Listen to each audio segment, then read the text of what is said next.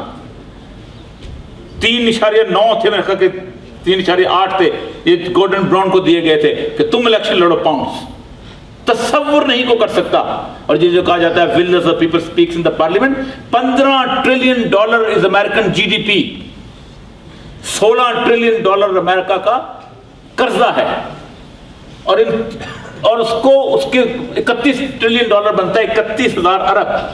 32,000 ارب امریکہ کے سرمایہ داروں نے کیمن آئی لینڈ میں آف شور کمپنی میں رکھا ہوا ہے. ایک آواز نہیں اٹھتی کانگریس میں. کیوں نہیں اٹھتی؟ کیونکہ فنڈ آئے ہوتے ہیں. 1922 کے اندر ایک شخص نے کہا تھا یہ میرا پیسہ ہے، ہم لوگ واپس لاؤ، ہم اپنے پاکستان کو روکتے ہیں $6 بلین کو. $32,000 ارب راک فیلر کا باپ ہوتا تھا. اس نے کہا you are our dog, you should bark from our side. ہمارے کتے ہو، ہماری طرف سے بھونکا کرو. مجھے اقبال نے کہا تھا نا، ہم خود چاہی کو پہنایا ہے جمہوری لباس، جب کبھی آدم ہوا ہے خود چنا تو خود نکل. اب قرآن آتا ہے. اس قرآن کی جو تفسیر میں علامہ اقبال نے ایک شعر لکھا ہے اس آیت کی، وَحَرَامٌ عَلَىٰ قَرْيَةٍ أَهْلَكْنَا، ہم نے بستی کو حرام قرار دے دیا کچھ لوگوں کے لیے، واپس نہیں آئیں گے. حَتَّىٰ إِذَا فُتِحَتْ یاجوج وماجوج، جب ہم یاجوج اور ماجوج کو کھول دیں گے، وَهُم مِّن كُلِّ حَدَبٍ يَنْسِلُونَ، اور ہر بلندی سے حملہ آور ہوں گے.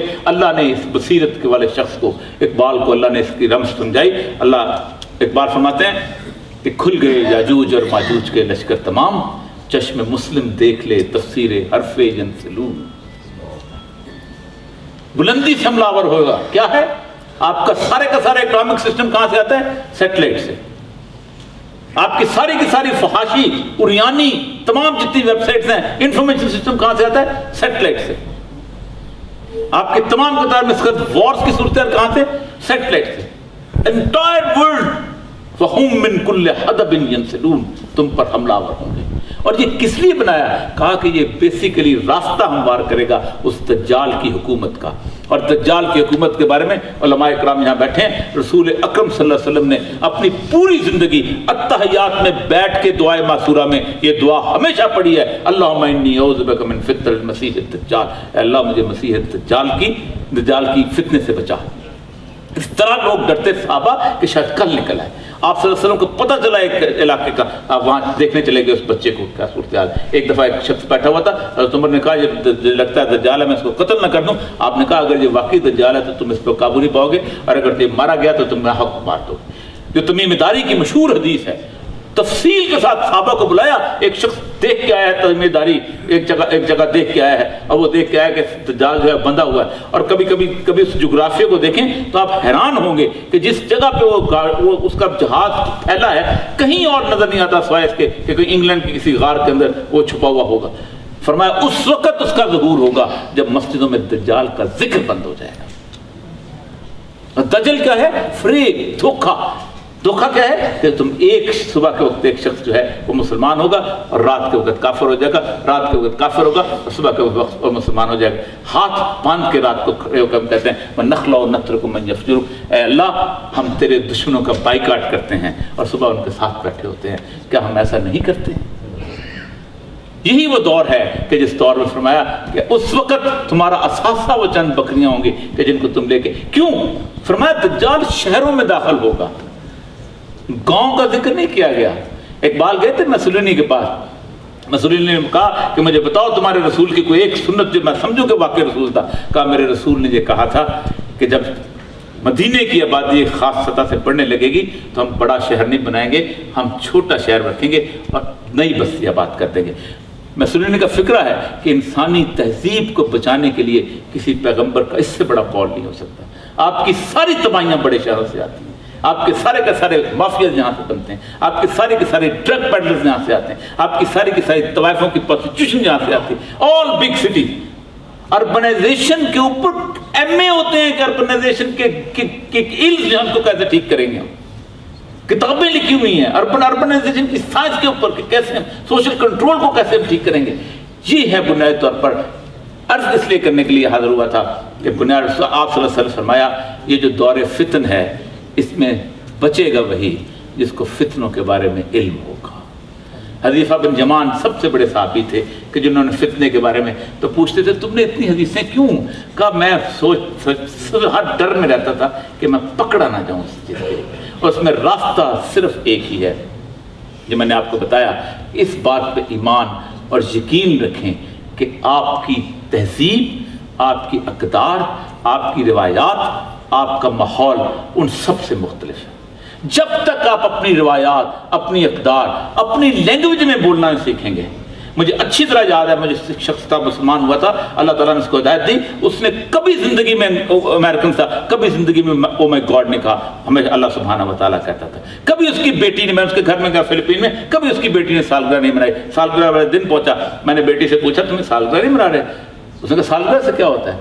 میں نے کہا تحفے ملتے ہیں. اس نے کہا میرا باپ اتنا مہربان ہے، جب بھی میں کوئی اچھا کام کرتی ہوں مجھے تحفہ دیتا ہے، مجھے سالگرہ کی ضرورت کیا ہے؟ من تشبہ بکم، شباہت ایک سائیکالوجی کا پرنسپل ہے. انہوں نے کچھ بچوں کو دیکھا، ان کو ایلوس پریسلے کی طرح کپڑے پہنائے، اس کا ذوق کیا، سب کچھ کیا. 15 16 20 سال کے بعد جب وہ بچے اس فارمیشن کے اندر نکل آئے تو پورے کے پورے ایلوس پریسلے بن کے نکل آئے. کنڈیشننگ اس کو کہتے ہیں.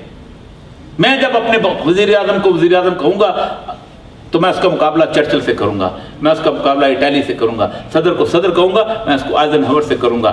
جس دن میں نے اپنے بادشاہ کو امیر المومنین کہا، اس دن میں اس کا مقابلہ عمر بن خطاب سے کروں گا، علی المرتضیٰ سے کروں گا. میرا معیار بدل جائے گا. ہم کتنی آسانی سے ایک دوسرے کو آئی لو یو کہہ دیتے ہیں، لیکن ہمیں کہنا پڑ جائے کہ ہم تم سے عشق کرتے ہیں تو آپ کے ماتھے پہ پسینہ آ جائے گا، آپ شرم و حیا میں ڈوب جائیں گے. صرف ایک راستہ ہے کہ آپ اپنی ملت پر قیاس اقوام مغرب کا نہ کر، خاص ہے ترتیب میں قوم رسول ہاشمی. آخری فکر عرض کر دوں، جس وقت 9/11 ہوا ہے تو ٹونی بلیئر اور جارج ڈبلیو بش کا ایک فکرہ تھا، they want our lifestyle destroyed. یہ ہمارا طرز زندگی تباہ کرنا چاہتے ہیں مسلمان جو. آپ سارے سوچئے گا بحیثیت مسلمان میرا طرز زندگی کیا ہے. جس دن آپ نے اس سوال کا جواب دے دیا اس دن آپ حق کی تلاش پوری ہو جائے گی. باخر دعوانا الحمدللہ.